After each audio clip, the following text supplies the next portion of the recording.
Welcome to Hood Champion Boxing and Sports. In boxing, you find a way to win or you find a way to lose. And that's a fact, Jack.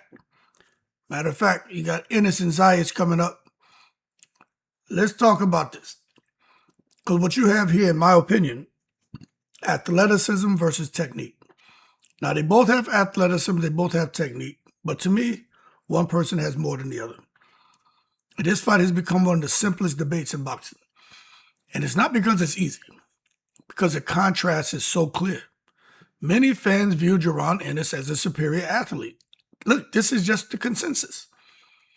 Many fans view Xander Zayas as a superior technician. That's the word on the street. But the question is, what wins and who wins when they collide? Now, as far as Jaron Ennis enters with advantages that can't be taught. And he would tell you, for real. Supporters point to his speed, reflexes, explosiveness, power, physical adaptability. Some fighters spend years trying to develop athletic gifts that Ennis naturally possesses. We all know he can switch stances. He can go forward. He can counter. He can move back fighting. He can adjust on the fly. Those are elite level tools. The experience advantage. Look, it matters. Innis has spent years facing experienced professionals. He was a boxing phenom from a young man. Xander Zayas too, because Zayas turned pro at 17. But he's gone through title fights. He's gone through the media obligations. He's been in pressure situations. He has had high expectations. We saw him have to go back and fight Chikazian again where he wasn't motivated, and he still went in there and did what he had to do. But you can see that Boots has kind of been there, done that, and seen it all. However, he still doesn't have the signature win for people to give them the stamp of approval. But he does pass the eye test, and now the spotlight is on him brighter than ever, but it's not new to him. And that's why this matters when the fight gets uncomfortable. Now, for Xander Zayas, he brings something, I would say he brings something equally dangerous. A lot of structure to his camp, to his fighting style. A lot of discipline, a lot of technical efficiency. Supporters believe he wastes very little motion, and that's true.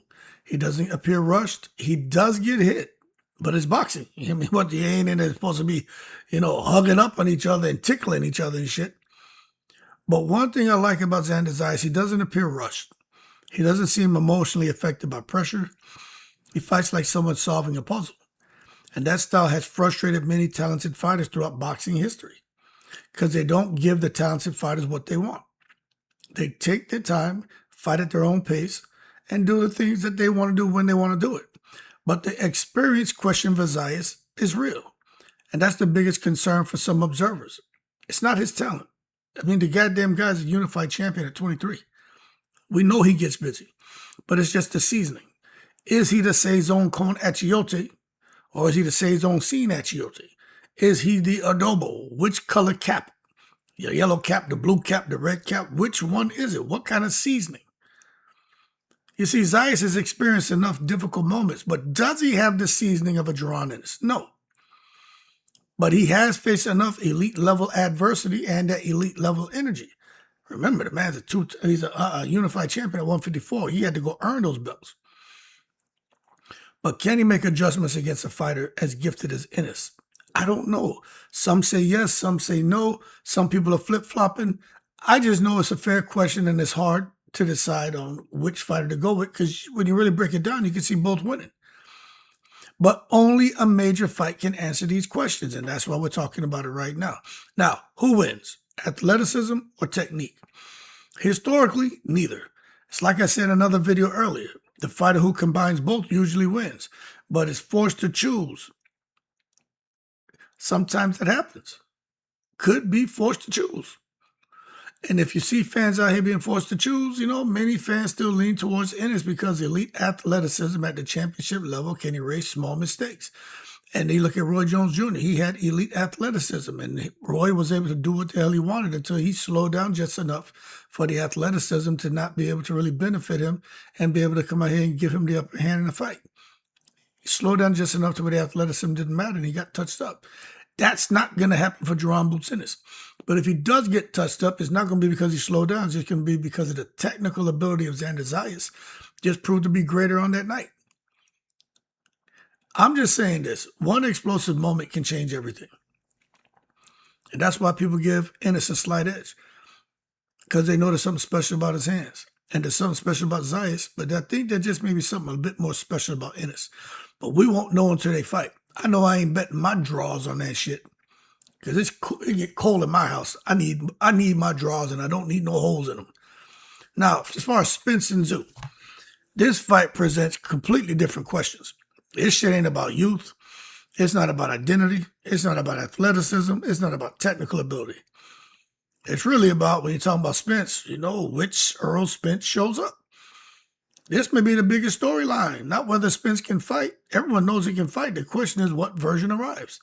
The dominant unified champion, the fighter who overcame adversity repeatedly, or veteran trying to determine how much he still has left.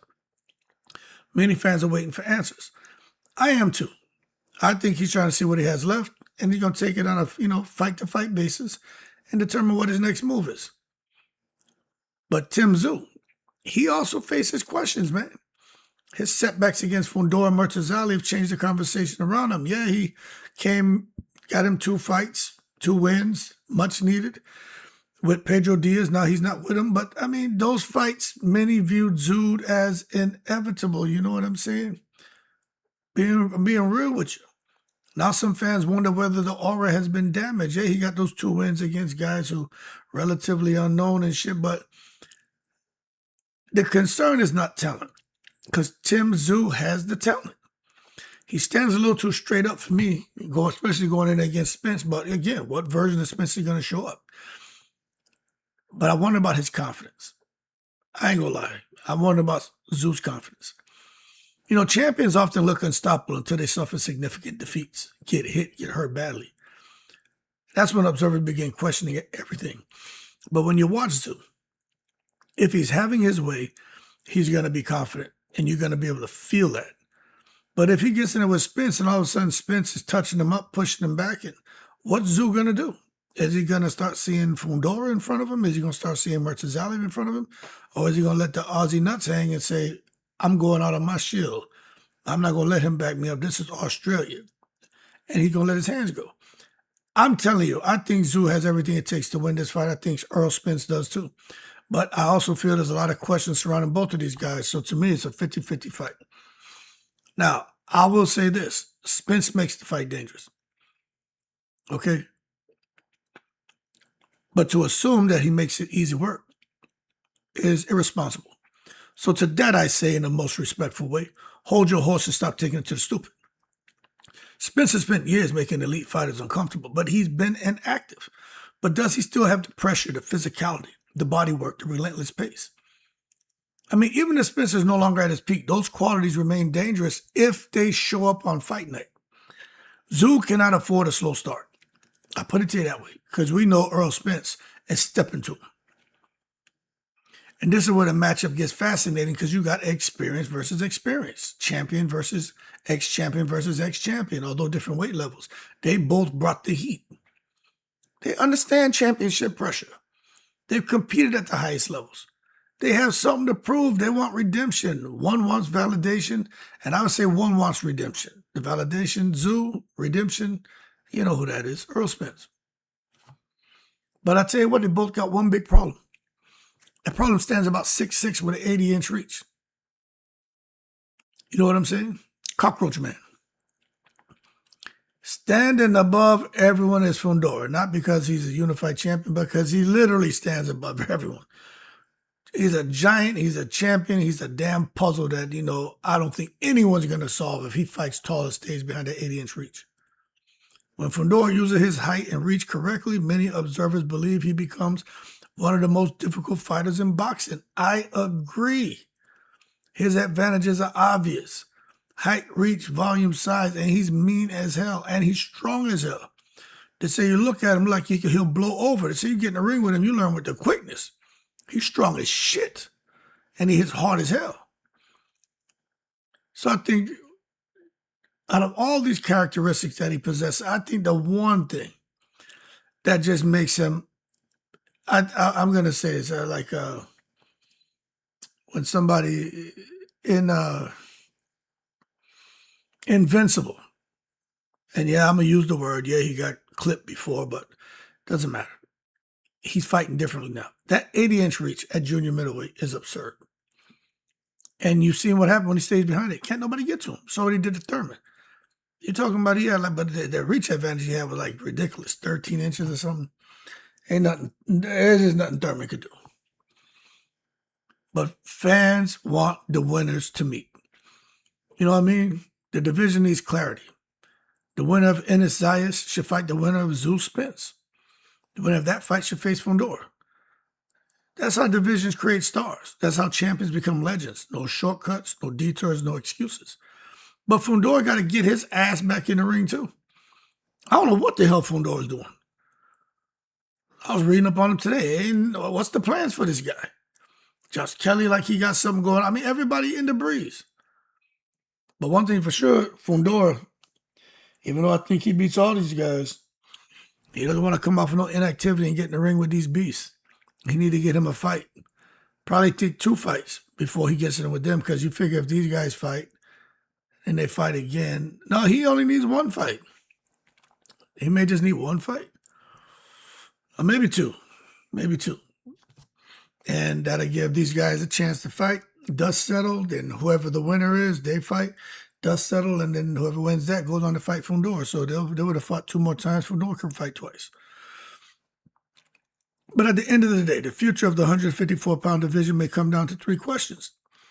Can technique overcome athleticism? Can experience overcome doubt? Can anyone solve the Fondora puzzle? Over the next several months, boxing may finally get the answers. And whoever survives this gauntlet won't just be champion. They become the face of the entire division. Is it going to be Spence Jr., Tim Tszyu, for real, Jaron Innis, Xander Zayas, or Cockroach Man, Sebastian Fundora?